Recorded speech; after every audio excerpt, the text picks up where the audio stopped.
사랑의 샘 평화의 소리 KCR 11시 종합뉴스 뉴질랜드 뉴스입니다.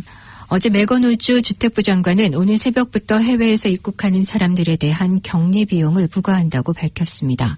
매건 우주 장관은 격리 검역 비용을 부과하면서 해외에 있는 뉴질랜드 국민들에게 귀국할 수 있는 권리를 지키는 한편 검역 격리 수용 능력을 적정선에서 유지할 수 있도록 할 것이라고 말했습니다. 한편 외국에 거주하고 있는 뉴질랜드 시민권자와 영주권자들이 영구적으로 귀국할 경우 그 비용에 대해 부담을 지지 않으며 2020년 8월 11일 오전 12시부터 귀국하는 뉴질랜드인으로 90일 미만의 체류나 해외 출장자는 면제 사유에 해당되거나 지금 유예를 받지 않는 한 격리 검역 비용이 부과된다고 전했습니다.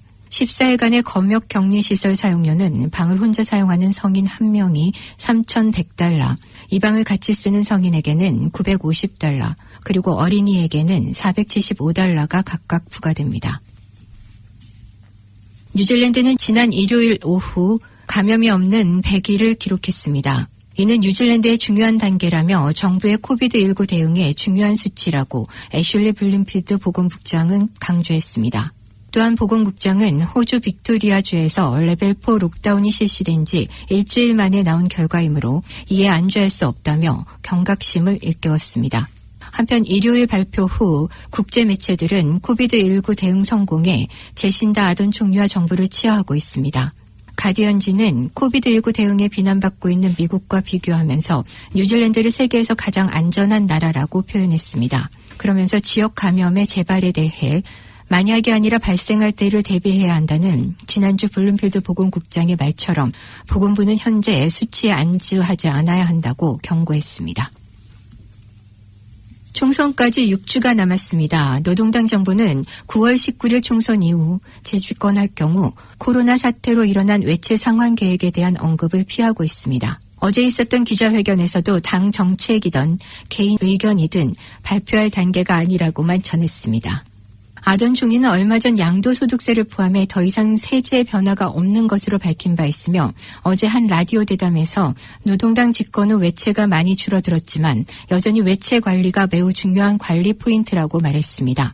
아던 총리는 첫 임기 동안 외채를 GDP의 20% 이하로 낮췄으며 이를 통해 뉴질랜드는 코로나 사태에서도 OECD 국가들 중 외채 비중이 낮은 몇몇 나라에 속하고 있습니다.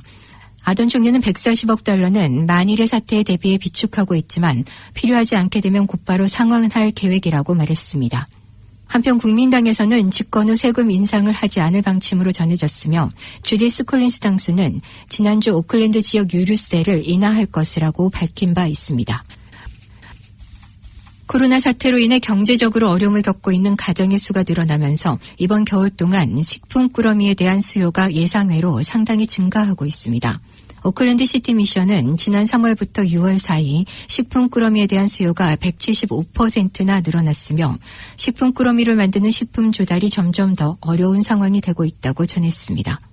코로나 사태로 인해 많은 사람들이 일자리를 잃거나 근무 시간이 축소되면서 자선단체의 도움을 바라는 사람들의 발길이 늘어나고 있다고 관계자는 말했습니다. 관계자는 코로나 사태 이전에는 주당 450개 정도의 식품 꾸러미를 전달했으나 록다운 기간 동안에는 1,200개가 넘는 꾸러미들을 배급했으며 지금은 1,000개 정도의 꾸러미를 나누어 주고 있다고 밝혔습니다.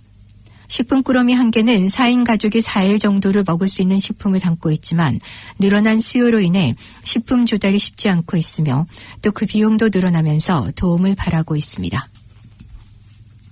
에어 뉴질랜드는 어제 아던 총리의 발표에 따라 뉴질랜드와 쿡 아일랜드 간의 운항 준비를 시작했다고 전했습니다. 아던 총리는 뉴질랜드와 쿡 아일랜드 간의 버블을 확장하는 방안이 상당히 많이 진척되고 있으며 아마도 금년 안으로는 시행될 것으로 밝혔습니다.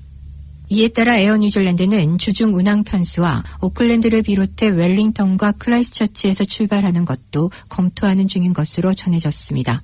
에어 뉴질랜드의 그렉 포런 대표는 안전이 최우선 사항으로 정부와 관계당국, 공항 등 항공기 운항과 관련된 기관들이나 업체들과 운항 재개를 위해 긴밀하게 준비를 시작했다고 밝혔습니다. 지난주부터 오클랜드 국제공항은 격리시설로 안내되는 입국장과 같은 버블의 입국장으로 2개 공항 터미널을 나누어서 관리하는 공사가 진행 중인 것으로 알려졌습니다. 키위세이버 수수료는 청구서로 요청되지 않고 자동 공제돼 대수롭지 않아 보이지만 시간이 지남에 따라 수만 달러에 이를 수 있다고 전문가가 말했습니다.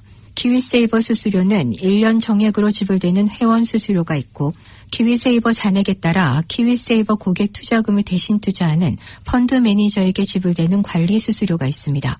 자동 공제되고 작은 퍼센트로 표시되지만 별것 아닌 것처럼 보여도 25년 동안 성장펀드의 경우 총 수수료는 32,460달러입니다. 키위세이버 고객들은 키위세이버 내역서를 보고 어떤 수수료를 내고 있는지 살펴봐야 한다고 전문가는 조언했습니다.